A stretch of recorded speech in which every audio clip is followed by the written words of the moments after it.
Good evening, YouTube. This is Ty, your metalhead weatherman here. Hope you guys have had a good day, and transitioning into a good evening. Give you a little context, anyone that watches this video tonight. I've been a weather geek for the last 20 something odd years, pretty much most of my life. I'm 27 years old currently right now. I've also been a big metal fan, so you'll kind of see both dynamics, but it's going to be like 97% weather on this page. But speaking of weather, we have a very big storm system that's about to be coming through the eastern half of the country this weekend. So I'm going to go into that, and I'm going to start out by looking at what the National Weather Service has to say about the severe weather threat that we have going on this weekend. So this storm system is set to be the tale of two storms. We're going to have a warm sector which is going to lead to severe weather, and we're going to have snow in the northern half of it. And the snow may push very far south for this time of year. Appalachians might get a little bit of snow, maybe even some heavy snow. The interior northeast looks like they're going to be getting a good bit of action, but we'll get into that in a moment. Right now, I'm looking at the severe weather risk for day 3, which is going to be Friday night, which is going to be Friday into Saturday, mainly Friday night. We got a slight risk for areas like Mobile, Charleston, Jacksonville, Tallahassee, Panama City, maybe as far north as Savannah as well, maybe even Augusta, Georgia. And the marginal risk as far north as maybe even Columbus, Georgia, into Baton Rouge and New Orleans, Charlotte as well. So we're going to take a look at the forecast models, and try to get an idea of what the radar might look like. I'm going to look at some long range and some short range models here. So right now, we're going to take a look at the GFS. It's a longer range model. Doesn't really specialize in the short range, but it's been doing pretty good this year. But basically, from what we can see right now, there's a lot of activity. We see 4 different low pressure systems both in here and Canada. None of these will be a player in the upcoming winter storm. So we're gonna move this about maybe 42 hours out, actually about 36 hours out, So this is one of our first players here.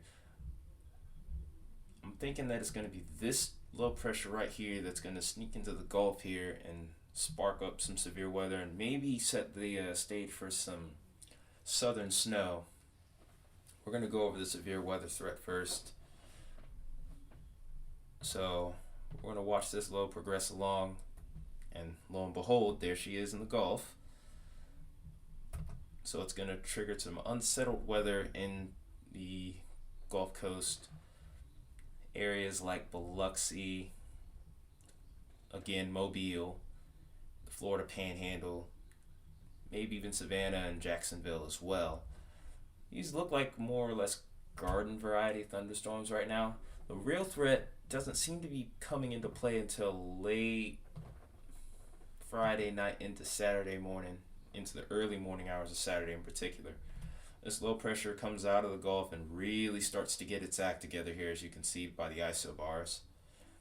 Just a little note here: the higher the tighter the isobars get, the stronger the storm tends to be. So this is a 1,004 millibar low pressure. It's pretty strong for an inland low. And as this pushes further east, it strengthens a lot more. And this is where we start to see that little severe weather threat really ramp up. We're starting to see a line of storms trying to develop here. A little bit hard to see. And then you see a lot of heavy rain up to the north. And then, computer went crazy.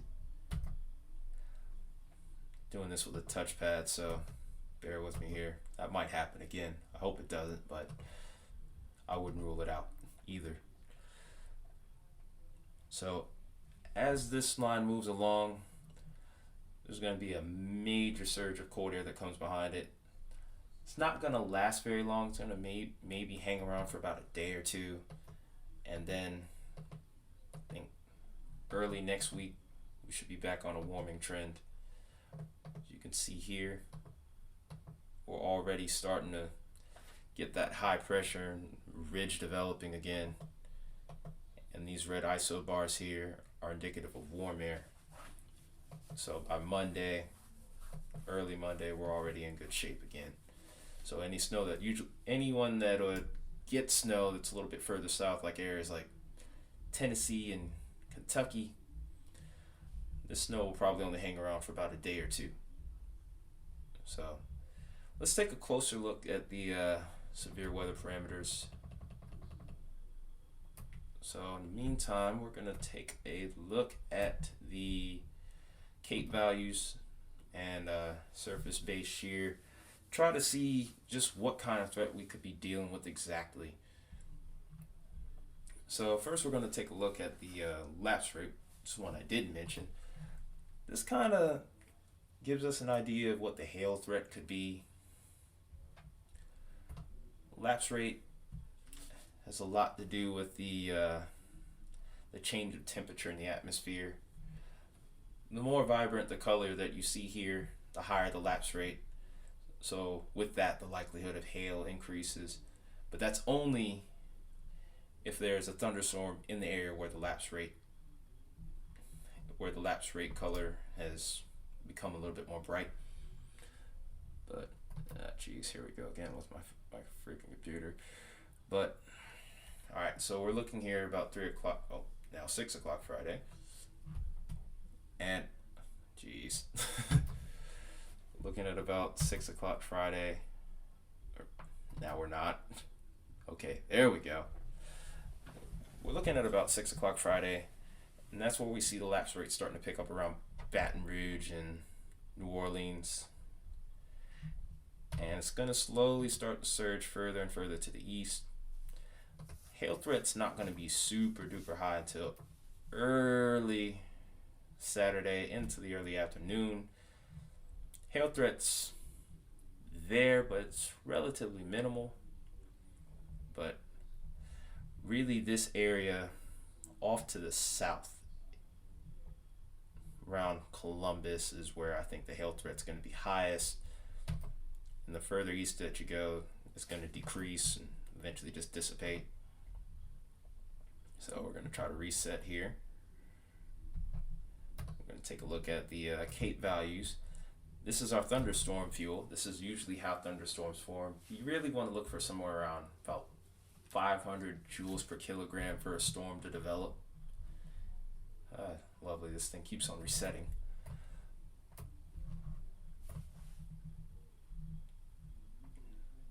So we're looking again around early Friday morning. At this point, like I said, we're just going to have unsettled weather around the Gulf Coast states. And it doesn't really pick up until late Friday evening into the night. And then notice we're starting to get that CAPE pushing further and further north, especially around the Florida Panhandle. I think this area, if any, will have the highest threat for tornadoes, if anything.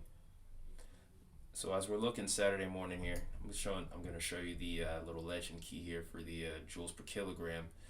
Off the coast here, we're getting readings of about 2,000 to 2,500 joules per kilogram.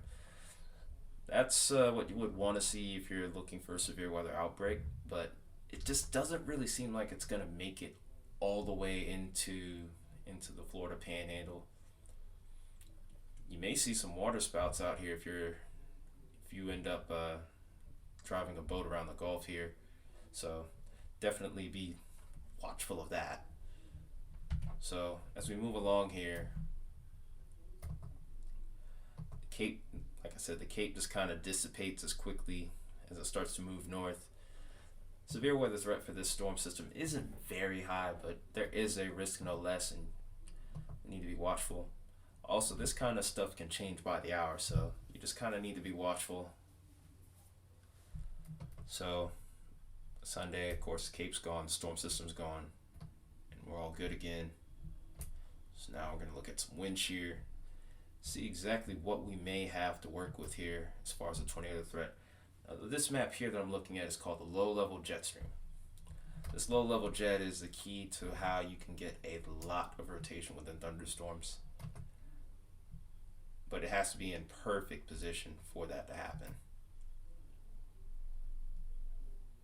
So I'm waiting for all of this to load here. Moving a little bit ahead of myself. So looking right here, 3 o'clock Friday. Notice earlier I was saying the storms are going to be right here. Where this low-level jet is getting strong is way off to the west, so it's out of position. So tornado threat, not too sold on it, but keep in mind I said the severe weather threat's going to be highest in the overnight hours around this area right here. So let's look and see what we got here. There is a little area that forms right around here, a little nose of shear. I don't think the Cape really reaches that point though either, so it's going to be hard to get tornadoes this far north. I'm not very sold on that. I'm not very confident in that and all, to be honest. This is only one forecast model. We're going to look at several. So as we look further and further along, you'll see the storms have already moved up. The storms will have already moved off, and that's where all the strong winds come from. Also, be careful heading out on Saturday, because even if the storms are gone, temperature is going to drop dramatically, and this wind is not going to make that cold air feel any better. So just a heads up, if you're watching this video, don't put your jacket away if you're around this area here that I've circled. So that's what we got here. So that's what we got here on the GFS model. Let's look at another model here. Let's look at a shorter range model. What we're looking at here is the NAM 3-kilometer model. It's a very reliable short range model. It's done very good this year with tracking calling snowstorms and even severe weather. So let's take a look, see what we got here. I'm going to try to play a loop, actually. Try to see if I can avoid ending up having these little foobar moves with a touchpad here. So I can only see 60 hours out on this, unlike the GFS, which can go all the way into voodoo land, about 384 hours out, where no forecast is really reliable at that point. Oh, here's something interesting. We have 2 low pressures that form, but the snow is looking to be way further off to the west than what the GFS is showing. So there's a little bit of model disagreement here. So there's still plenty of uncertainty with this storm. Only real note of confidence that we have is that it is going to happen. But the trek of these lows are extremely important because it can determine who gets what and to what degree. With this low being further south, it looks like the warm nose pushes a little further to the north, which could make things really interesting, not just with the severe weather, but also with the snow threat. So we're going to have to keep a close eye on this because these storms look like they fire up earlier as well. And the coverage of it increases too. Try to take a little sounding sample, see what I can find here real quick. Oh boy, it's not loading. Sheesh. Uh-oh. Oh no. Oh wait, there we go. So hazard type none. Not much convection. So I didn't really learn a lot from that, unfortunately. So as we move further along, it just looks like a big area, heavy rain. We'll look at the Cape values on this, see if there's anything different, any sort of comparisons that I can make. So, oops, wrong. I keep clicking the wrong things. So, let's look at the Cape. Hopefully this computer doesn't freeze again. You have to forgive me here because I don't really have the most state-of-the-art equipment. Honestly, I just have a laptop here with no mouse. It's probably what you keep hearing whenever I'm clicking something. So, yeah, just bear with me here. I'm new to all of this. So, there's a lot that I'm going to have to tackle here as time goes on. So, we're looking at the Cape here around late Friday afternoon. It's pretty much showing the same thing as the GFS. Not really a lot of Cape. It does look like it pushes a little further north on Saturday. And I think you might have maybe close to 1,000 joules per kilogram. Yeah, about 1,000. Maybe a little pocket of closer to 1,500 in some spots. But even then, I just don't think that it's going to amount to a major outbreak, and this is the end of the model run here. We'll take a look at the we will take a look at the shear as well, see what we got going on there. Like I've said, I'm really not convinced that this is going to be a major severe weather event. You might get a few storms here and there around the Gulf Coast regions. That's about it. Maybe a little bit on the Carolina coast. But beyond that, it's just not, it just doesn't seem like it's going to be a lot. I could be wrong and this could overperform, so that doesn't mean take this lightly, but I'm also saying just don't panic. So we're looking at Friday evening. It's pretty much showing the same thing as the GFS. Most of the lower level energy is going to be all the way back here towards Texas, New Mexico, and then the country of Mexico. And well, there is a little interesting development here. This is something I wasn't seeing with the GFS model.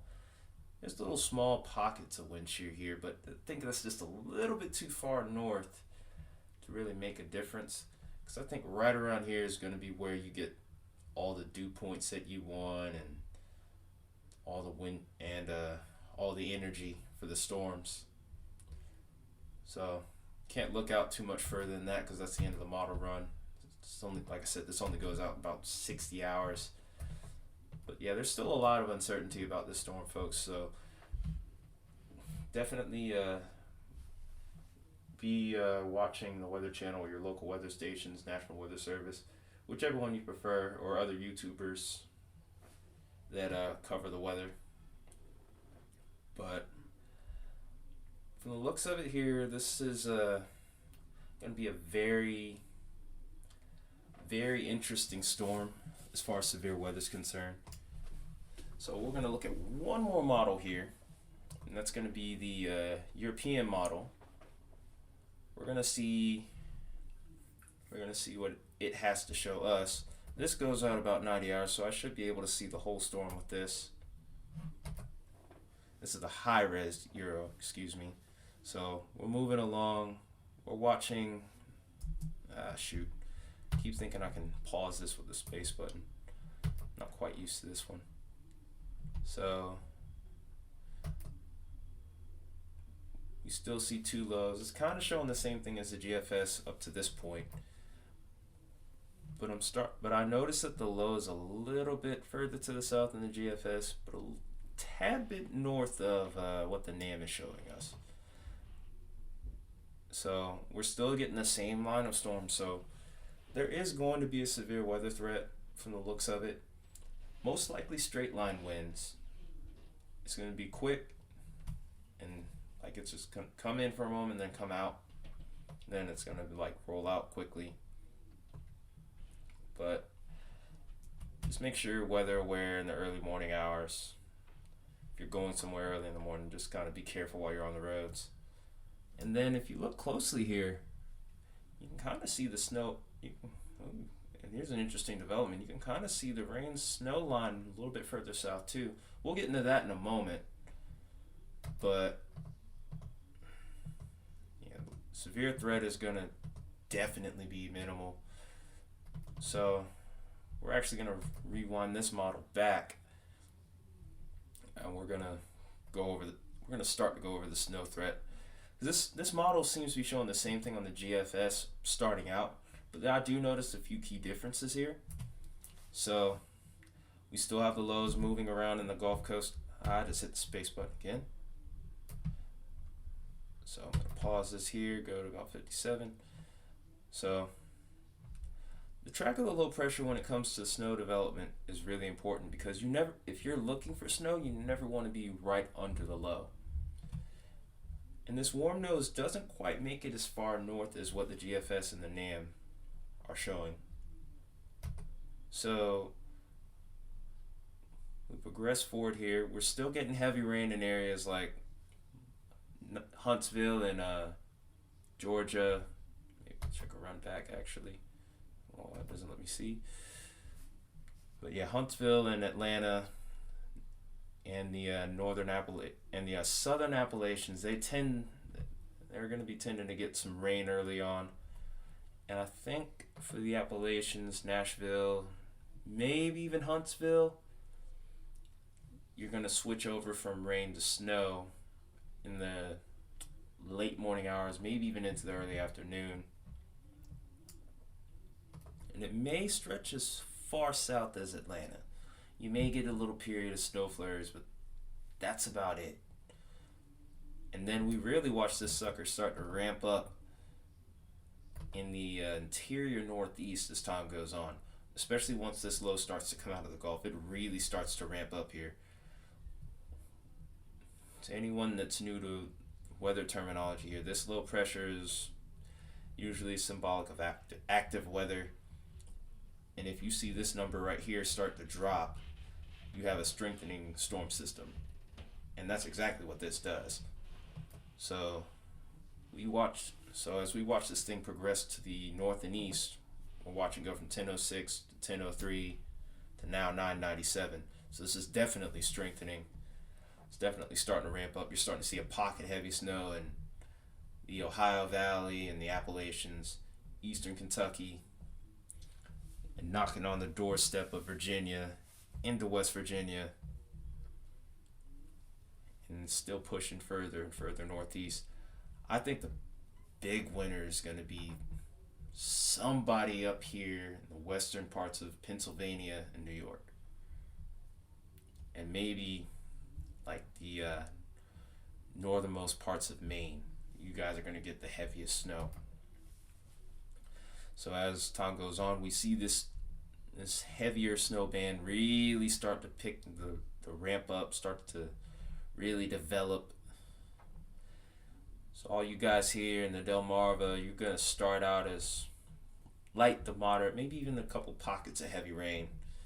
And as we push further and further onward, you're probably going to get some backside snow. You might get a couple inches out of it. And then by maybe, I don't know, early Sunday morning, mid-Sunday morning into the afternoon, the storm system's already going to be gone. Yep.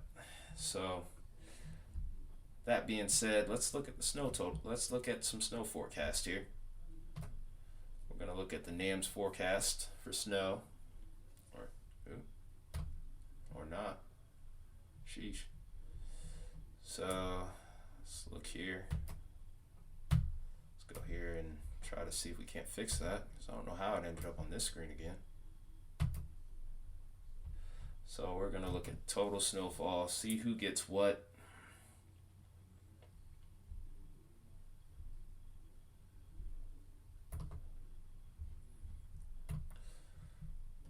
Oh, it's only 60 hours out. Well, fumbled that one.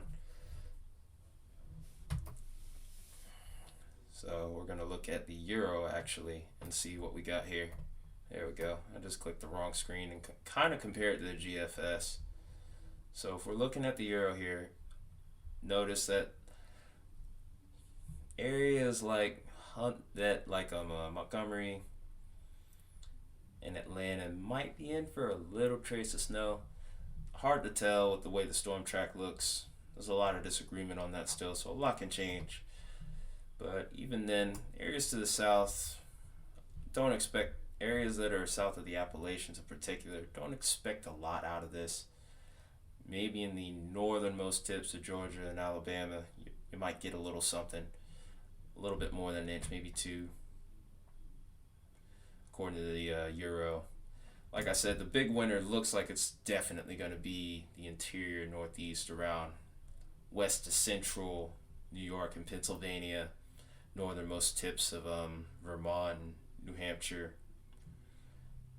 Connecticut may get a lot of love here, but northern Maine definitely looks like the big winner as far as snow is concerned. Of course, we also have multiple models here, so I'm going to take a look at the GFS. GFS is kind of in agreement with who gets the most snow, but the snow line looks to be a little bit further north. And then if we look at the NAM's kind of pushing more towards it being off to the west, but it's tough to say. Like I said, all the models that we've looked at have the lows going in different spots, and you'd be surprised how much 50 miles could make such a huge difference as to who sees what. And then lastly, we're going to look at a blend of models here. This is a model that's used by the National Weather Service to give their forecasted totals. Snow definitely looks like it's going to be off to the west. They have they're kind of leaning more towards Maine being the area where the most snow ends up being seen, and then over towards central and western New York, you get a lot. They're showing a little bit more love towards the New England area and the coast. Delmarva, I'm sorry, my friends, you get stiffed. A lot of us here in the South, myself included because I live in Atlanta, you aren't going to see much. So if you're looking for snow, I wouldn't get my hopes up from this. It'd be cool to see some flurries in March, but that's really about all you're going to get.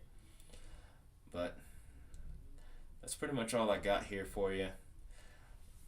Well, to anyone that's seen this video, feel free to comment, tell me how I did, tell me what I can improve on. And I hope to see you guys on the next video. You guys have a great night.